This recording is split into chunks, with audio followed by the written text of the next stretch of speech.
देवसुतं देवं कंसचाणूरमर्दनं देवकी परमानंदम कृष्णं वंदे जगद्गुरुं। सभी सनातन प्रेमियों को कोटि कोटि प्रणाम। कल प्रदोष व्रत है और प्रदोष व्रत क्यों किया जाता है, किस लिए किया जाता है, सब आप जानते हो, सर्वविदित है। भारतीय सनातन धर्म में जो लोग आस्था रखते हैं वो सब जानते भी है और सर्वविदित है कि प्रदोष व्रत करने का क्या फल होता है, क्यों इसको किया जाता है, इसमें कौन से देवता की आराधना की जाती है। दोस्तों, आज मेरे पास फ़ोन आए यजमान लोगों के कि महाराज आज त्रयोदशी आ रही है शाम को, लेकिन आज प्रदोष का व्रत नहीं है, कल है। कभी तो ऐसा होता है कि द्वादशी के रोज़ जब थोड़े से टाइम के लिए भी अगर त्रयोदशी आ जाती है तो प्रदोष का व्रत मान लिया जाता है, अपन करते हैं, स्वाभाविक है, ऐसा होता है, अपन सब जानते हैं। लेकिन इस बार परिस्थिति अलग है। इस बार परिस्थिति है कि दोनों दिन ही प्रदोष व्यापिनी त्रयोदशी है। आज भी प्रदोष व्यापिनी है, कल भी है। तो शास्त्र कहता है कि जब ऐसी स्थिति हो कि दोनों दिन प्रदोष व्यापिनी त्रयोदशी हो तो ऐसी स्थिति में परा त्रयोदशी को लेना चाहिए, यानी बाद वाली त्रयोदशी के रोज़ प्रदोष व्रत करना चाहिए। तो कल प्रदोष का व्रत कल मान्य होगा, शास्त्र सम्मत यही है। प्रदोष की कथा के बारे में आप सब जानते हैं कि एक गरीब ब्राह्मणी थी, उसके दो बालक थे, एक राजकुमार था और एक उसका स्वयं का पुत्र था। सांडल्य ऋषि के वचनों से या सांडल्य मुनि के आशीर्वाद से उन्होंने प्रदोष का व्रत किया। काफ़ी दिनों तक भगवान शिव की आराधना करने पर उनके मन में विचार आया कि आज गंगा के तट पर जाकर के अपन को शिव आराधना करनी चाहिए, प्रदोष का व्रत वहीं करना चाहिए। वो जाकर के गंगा में स्नान करते हैं और स्नान करने समय उस ब्राह्मण बालक को एक घट मिलता है जिसमें काफ़ी स्वर्ण मुद्राएँ और मोती माणिक आदि काफ़ी धन धान उसमें भरा हुआ होता है। वो ले जाकर के अपनी माँ को देता है कि माँ मेरे को ये मिला है। माँ कहती है कि आप दोनों इसमें समान रूप से बांट लो, कि एक का किसी का अधिकार नहीं है, दोनों को बराबर का हिस्सा इसमें से ले लो।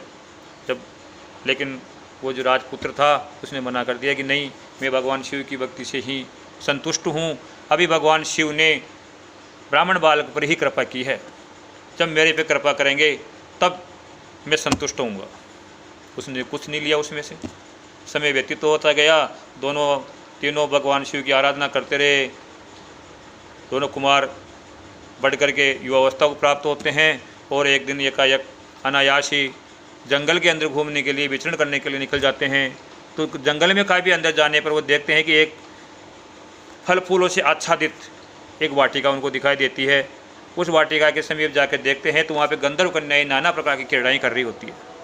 ब्राह्मण बालक मना करता है कि अपन को यहाँ नहीं जाना चाहिए, क्योंकि ब्राह्मण का स्वभाव अलग है और क्षत्रिय का स्वभाव अलग है। लेकिन ब्राह्मण की बात न मान करके राजकुमार उस बगीचे में चला जाता है।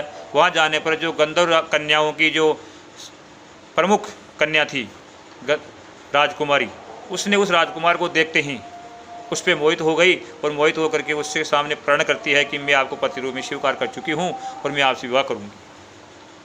वो राजकुमार मना करता है कि मेरे पास कुछ भी नहीं है, मैं तो, मेरा राज्य भी मैंने खो दिया है, वो भी मेरे पास नहीं है। तुम एक अच्छे राजा की राजकुमारी हो, मैं आपका भरण पोषण कैसे कर पाऊँगा। लेकिन ये बात बताने पर वो राजकुमारी और ज़्यादा उस पर मोहित हो गई, क्योंकि आपने कुछ छुपाया नहीं, जैसी आपकी स्थिति उस वैसी की वैसी आपने बता दी, यानी आप सत्यवादी हैं। जब वो अपने माता पिता गंधर्वराज को बताती है तो काफ़ी नाराज़ होते हैं, मना करते हैं। लेकिन स्वप्न में भगवान शिव आकर के गंधर्वराज को कहते हैं कि इस राजकुमार के साथ इस कन्या का विवाह होना है और ये विवाह आप करवा दो, नहीं तो मैं आपका राज्य का तहस नहस कर दूंगा।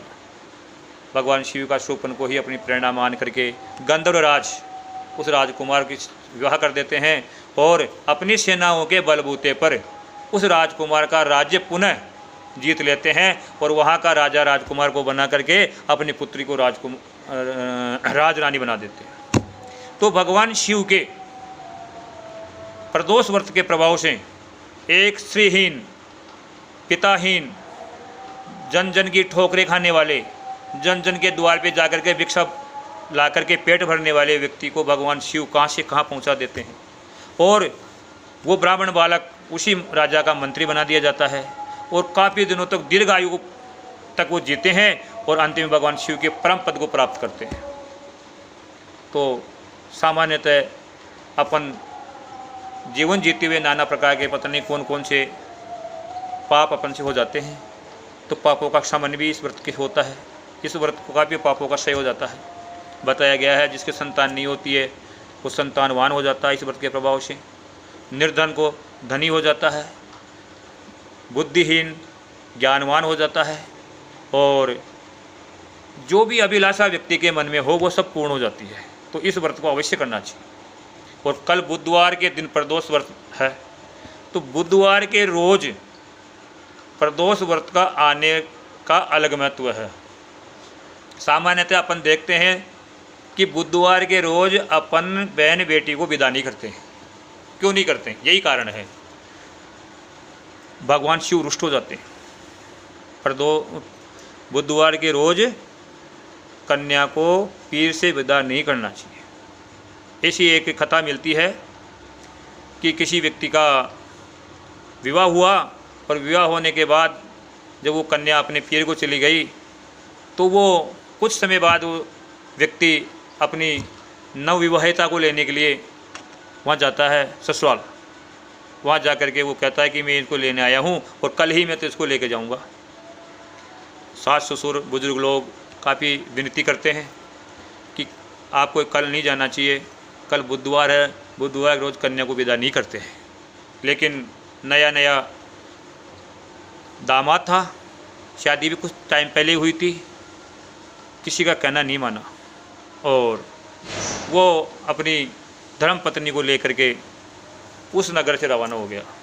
रास्ते में चलते समय उसकी धर्म पत्नी को प्यास लगी। वो बोलती कि हे नाथ, मेरे को प्यास लगी हुई है, मेरी प्यास शांत करने का कोई उपाय करिए।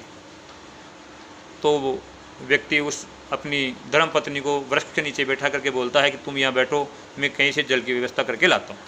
तो लोटा लेकर के पानी लेने जाता है और जब पानी लेकर के वापस आ रहा होता तो देखता है दूर से ही कि उसके समान लोटा लेकर के, उस जैसा ही लोटा लेकर के दूसरा व्यक्ति उसको पानी पिला रहा है और वो पानी पी रही है। ये देख कर को वो आग बबूला हो गया, उसे सहन नहीं हुआ वो, और वो आकर के अपनी नवविवाहिता पत्नी को असभ्य भाषण बोलता है, धर्महीन बोल देता है और व्यभिचारिणी तक उसको कह देता है।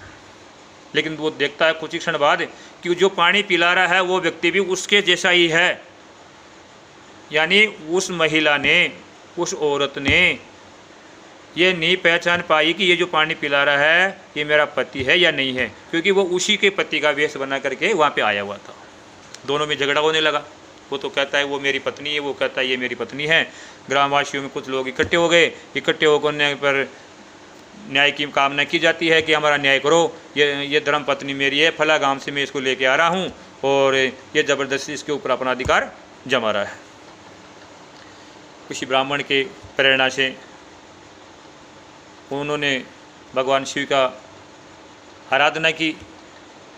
आराधना करने पर जो वेशधारी दूसरा पति बन के वहाँ आया था वो अंतर्ध्यान हो गया, और अंतर्ध्यान हो जाने से आकाशवाणी होती है कि हे बालक, तूने बुजुर्गों का अपमान किया है। बुधवार के रोज़ कन्या विदा नहीं होती है, बार बार मना कहने पर भी तू उनकी कहना नहीं माना और वहाँ से विदा करा के इसको लेके आ रहा है। इस कारण तेरे को कष्ट उठाना पड़ा है। तो बुधवार के रोज़ कभी भी पुत्र वधू को ससुराल में नहीं लाना चाहिए, और पीर वालों को भी अपनी कन्या को बुधवार के रोज़ विदा नहीं करना चाहिए। इस कथा से अपन को यह आभास होता है। कृष्णाय वासुदेवाय हरे परमात्मने प्रणत क्लेशनाशाय गोविंदाय नमो नमः। नमामि शंभो पुरुषं पुराणं, नमामि सर्वज्ञमपारभवं, नमामि रुद्रं प्रभुमक्षयं तं, नमामि सर्वं शिरसा नमामि। वंदे देव उमापतिं सुरगुरुं, वंदे जगत्कारणं, वंदे पन्नगभूषणं मृगधरं वंदे पशूनां पति वंदे सूर्यशशाङ्कवह्निनयनं वंदे मुकुन्दप्रियं वंदे भक्तिजनाश्रयं च वरदं वंदे शिवं शंकरं। बोलो सांब सदाशिव भगवान की जय, उमा महेश्वर भगवान की जय हो।